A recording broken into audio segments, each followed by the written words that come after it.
A paz do Senhor, povo de Deus, sejam muito bem-vindos a mais um vídeo aqui no canal. Que Deus abençoe você e sua família nesse dia. E mais uma vez iremos meditar na palavra de Deus, e eu convido você que está aí do outro lado para meditar nessa palavra que é tão poderosa juntamente comigo. E antes de nós entrar na palavra de Deus, eu peço a você que você se inscreva no canal, que você deixe o seu like, deixe o seu comentário, porque assim o YouTube entende que o conteúdo é relevante, porque é a palavra de Deus, né? E a palavra do Senhor hoje quer falar comigo e com você. Se encontra no Evangelho de Jesus, escrito por Mateus, no capítulo 7, a partir do versículo 24, que diz assim: a palavra de Deus ela vai falar dos fundamentos, né? Que existem dois fundamentos na vida do ser humano. Se ele não estiver em um, certamente que ele vai estar no outro, né? Todo aquele, pois, que ouve estas minhas palavras e as pratica, será comparado a um homem prudente que edificou a sua casa sobre a rocha.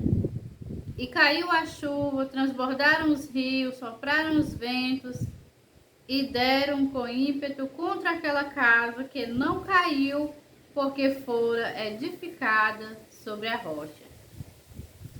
Aqui o Senhor Jesus ele faz a comparação, né, do fundamento, e ele fala que toda aquela pessoa que ouve a palavra dele e pratica, ela é comparada a um homem prudente que edificou a sua casa sobre a rocha, né?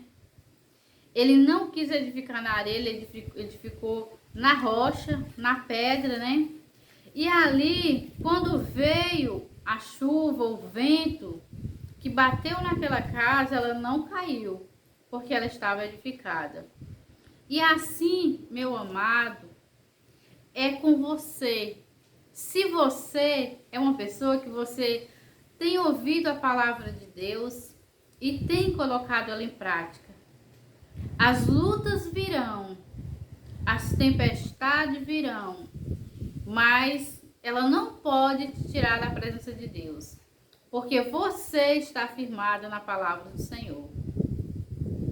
E a palavra do Senhor também fala daquele que edificou a sua casa na areia, né? No versículo 26 diz: e todo aquele que ouve as minhas palavras e não as pratica, será comparado a um homem insensato que edificou a sua casa na areia. Então, aquele que ouve a palavra de Deus e ele não coloca ela em prática, ele é como um homem sensato, né? Que edificou a sua casa sobre a areia. E tantas, meus queridos, são as pessoas que elas sempre estão ouvindo a palavra de Deus, né? Mas elas nunca se decidem a colocar a palavra de Deus em prática. Elas sempre são ouvintes, mas a palavra do Senhor diz em Apocalipse que bem-aventurado é aqueles que ouvem, que leem e que colocam em prática a palavra de Deus. É um conjunto de coisas, né?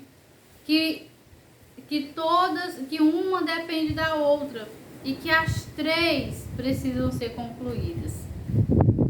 Dar ouvido à palavra, examinar e colocar em prática.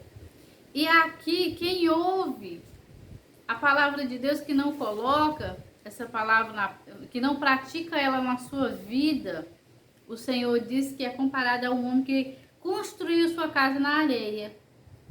Agora eu pergunto para vocês, uma casa construída na areia, ela tem como alguém estar dentro e estar confiante que ela vai suportar o vento, que ela vai suportar a chuva? Não, não tem como.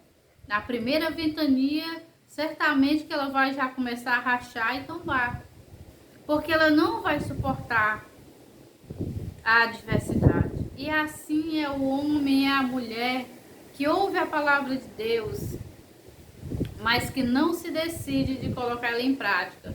Porque o que nos protege de nós cair é a firmeza da palavra de Deus. É a edificação na palavra de Deus. É ela que nos impede de cair. É ela que nos impede de voltar atrás quando a luta vem, quando a dificuldade vem. Então, meu querido e minha querida, se você é uma pessoa que tem ouvido a palavra de Deus, mas que ainda não se dispôs a colocar essa palavra em prática, coloque. Porque é ela que vai te proteger. Quando fala da chuva, do vento, está falando das tribulações, das lutas que virão sobre a vida do homem. Independente dele ser servo de Deus ou não. Todos passam por luta, por dificuldades, né?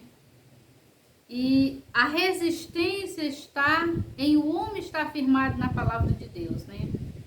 Porque a casa que foi edificada na rocha, na palavra de Deus, que a rocha aqui simboliza Cristo, veio a chuva, ela não caiu. Veio o vento, veio a tempestade, ela não caiu, né? Mas a que foi edificada na areia, não precisou de muito, né? Quando veio tudo isso, né? Ela caiu, ela desabou. E a Bíblia diz que foi grande a sua ruína, né? Porque não tinha nenhuma sustentação. Então, meu querido e minha querida, que a sua sustentação seja Jesus Cristo, seja a palavra de Deus, né? Porque lutas sempre nós teremos, né? Dificuldades nós sempre teremos, por quê? Porque nós temos um inimigo que é Satanás. E que ele não perde tempo em fazer o mal ao homem, né?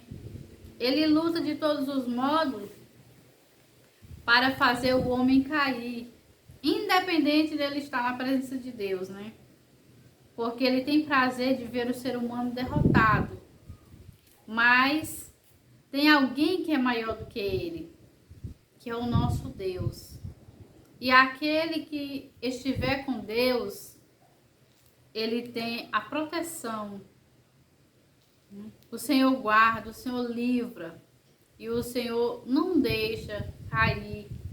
E se porventura o homem tropeçar e cair, o Senhor o levanta, né? Porque ele está na presença de Deus. Então que você venha ser um homem ou uma mulher prudente e edifique a sua casa na palavra de Deus. Essa casa simboliza a nossa vida, né? O nosso dia a dia. É no dia a dia que a gente precisa colocar essa palavra em prática, né? Lutando para não pecar contra o Senhor. Lutando para não fazer a vontade do inimigo. E que você medite nessa palavra, porque Jesus está voltando, né? A gente não sabe o dia, a gente não sabe a hora. Assim como Noé não sabia nem o dia e nem a hora que o dilúvio viria. Porém, quando estava se aproximando o momento, Deus mandou ele entrar na arca. Enquanto Noé, ele fabricava aquela arca com os seus filhos, ele anunciava que viria o dilúvio. Ele pregava que o mundo iria perecer se não entrasse naquela arca que ele estava construindo. Mas o povo não deu crédito. Por que o povo não deu crédito? Primeiro, porque eles eram um povo incrédulo.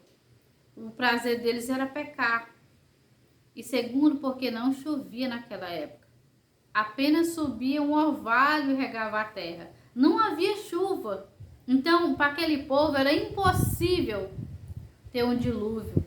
Era impossível chover na terra, sobre a terra. Mas Deus, o Criador, disse que ia ter. E mandou que Noé falasse. E por muitos anos, Noé trabalhou na arca, falava. E até que chegou o dia que Deus mandou ele colocar os animais. Eu creio que Deus guiou cada animal que tinha que entrar na arca, né? Para depois ter a conservação desses animais, né? E mandou que Noé entrasse com sua família. Apenas os animais entraram, Noé, sua esposa, seus 3 filhos e as suas 3 noras, né? Apenas eles creram na palavra que Noé recebeu do Senhor e passou para eles. E foram eles que foram salvos, né? O interessante é que Quando o povo viu que começou a chover, aí sim, eles começaram a crer no que Noé estava falando, mas era tarde demais, né? Era tarde demais, porque Noé já tinha fechado a porta. O dilúvio, a água já estava caindo, a arca já estava subindo. Não havia mais tempo para entrar na arca, porque o tempo de entrar na arca era antes da chuva cair. Então, meu querido e minha querida, Jesus está para voltar. E o tempo de você aceitar Jesus como Senhor e Salvador da sua vida e viver a palavra, edificar a sua vida sobre a rocha, é hoje. É no tempo que se chama hoje, sabe por quê? Porque o amanhã é futuro e ele não pertence a nós, né? Somente a Deus. Eu não garanto que amanhã, a esse horário, eu possa estar viva. Eu não sei, só o Senhor sabe, né? Porém, se Ele quiser, estarei, você estará. Mas se Ele não quiser, Ele pode pedir a minha alma a qualquer momento. E se eu não estiver preparada, o que será de mim? Irei perecer. Porém, tenho lutado para estar na presença de Deus. Assim como você que ainda não fez uma aliança com Deus, também tem a mesma oportunidade de fazer uma aliança com Deus. Porque tanto a gente pode partir a qualquer momento para a eternidade, como o Senhor Jesus pode vir. Então, meu querido e minha querida, medite nessa palavra, né? E se lembre que você tem um Espírito, que você vai prestar conta com Deus, né? A sua vida não é um acaso. Deus não te trouxe a essa terra para você viver como você quer, mas Ele fez com que você vivesse, crescesse e chegasse até onde você está, justamente para adorar Ele, para conhecer a palavra dEle e para fazer a vontade dEle. Então, que Deus abençoe a sua vida, guarde essa palavra no seu coração e se lembre que Jesus está voltando.